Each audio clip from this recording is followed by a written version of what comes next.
Pernah Imam Ahmad rahimahullah, di akhir hidupnya dia tidak tahu kenapa dia harus mendatangi sebuah tempat.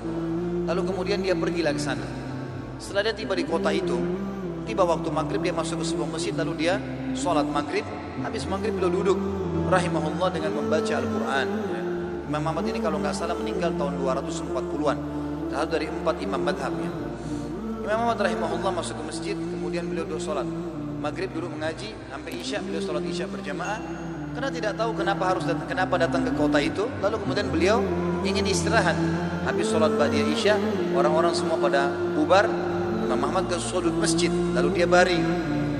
Marbot masjidnya datang, tanya, wahai imam, wahai syekh. Syekh ini dalam bahasa Arab bisa berarti orang tua, orang kaya, atau orang pintar, ya. Bisa 3 artinya. Kebetulan Imam Ahmad dipanggil syekh di sini maksudnya adalah orang tua. Hai syekh, hai orang tua, gitu, ya. Kenapa anda di sini? Kata Imam Ahmad, saya mau istirahat, saya musafir, nggak ada kenalan. Kata dia, tidak bisa di masjid, anda harus keluar dari masjid. Lalu kemudian disuruh keluar. Kata Imam Ahmad, saya didorong-dorong dari masjid, keluar dari masjid.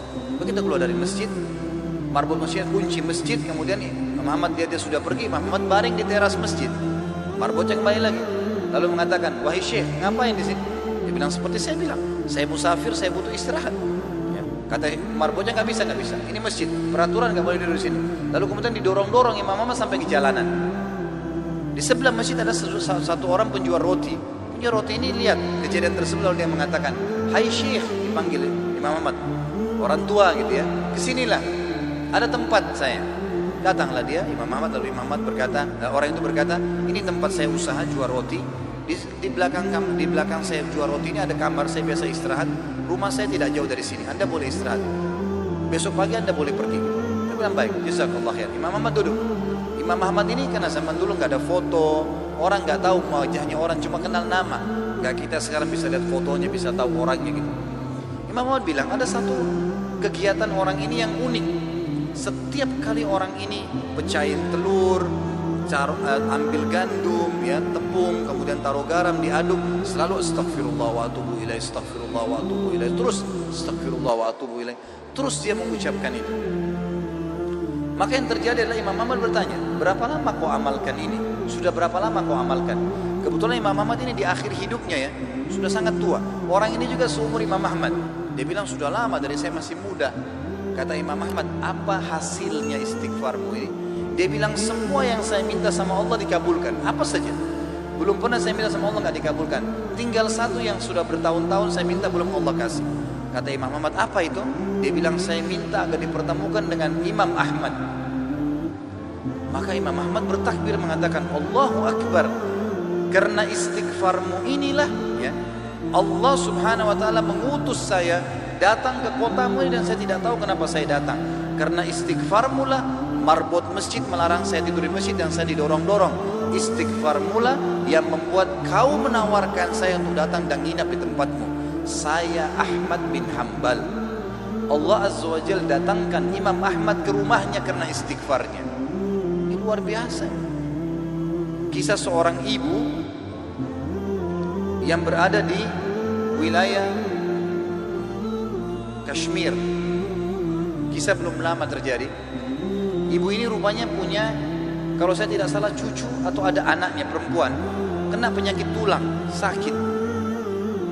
Ibu ini selalu berdoa kepada Allah SWT sambil beristighfar karena dia sudah bawa ke dokter di sekitar rumah situ, di sekitar kampungnya tidak ada, gitu kan?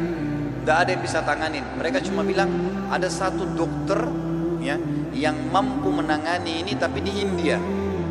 Dia di India dan dokter itu Muslim, ahli spesialis tulang. Cuma dia yang bisa. Ibu ini tahu dia tidak punya kemampuan uang beli tiket pesawat atau kendaraan, mau bayar dokter tidak mungkin. Maka ibu ini memperbanyak doa dan istighfar. Selalu istighfar kepada Allah. Ya Allah, kalau ada dosa maafkanlah, sembuhkan anak ini. Ya Allah, pertemukan sama dokter itu, mudahkan supaya anak saya ini berobat.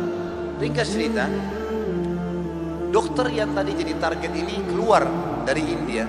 Ada acara, dia naik pesawat melewatin wilayah Kashmir tadi itu. Tiba-tiba pilotnya bilang, pesawat ini badai, lagi hujan deras, tidak bisa pesawat lanjut nih, harus turun di wilayah itu. turunlah pesawat itu. Begitu turun, tiba di bandara, kata dokternya, saya harus, ini ada seminar, saya harus hadiri. Berapa jauh dari sini? Orang itu bilang target Anda sekitar 4 jam dari sini. Kata dokter, baik, saya mau sewa mobil. Ya, masih bisa keburu, gitu kan? Masih sekitar 6-5 jam lagi acaranya, 5-6 jam lagi. Begitu dia sewa mobil, jalan sedikit dari bandara, ternyata ya, hujan makin keras. Kata supirnya, nggak bisa kita jalan. Kalau jalan ini paksanya bisa kita dihancurin oleh badai. Kata dokternya, baiklah kita istirahat. Mampir di pinggir, mampir ke sebuah rumah. Rumah itu rumah tua, rumah kayu. Lalu tabibnya ini, dokternya ini naik ke rumah itu, berteduh, ketuk-ketuk, ucapin salam, dijawab waalaikumsalam, keluarlah seorang ibu. Lalu kemudian dokter ini bilang, maaf, kami ini musafir, hujan lebat, bisa berteduh di sini? Kata ibunya, silahkan. Lalu ibunya itu mengambilkan minuman, dihidangkan minuman. Waktu sementara duduk di ruang tamu, anak perempuan si ibu ini lagi nangis-nangis kesakitan tulangnya. Ini ibu yang tadi sakit tulang. Ini dokter yang jadi target. Sampai di rumahnya. Lalu kemudian dia berkata tabib ini, kenapa ya anaknya ibu? Dia bilang sakit tulang. Kenapa kok sakit? Kenapa nggak dibawa ke dokter? Sudah.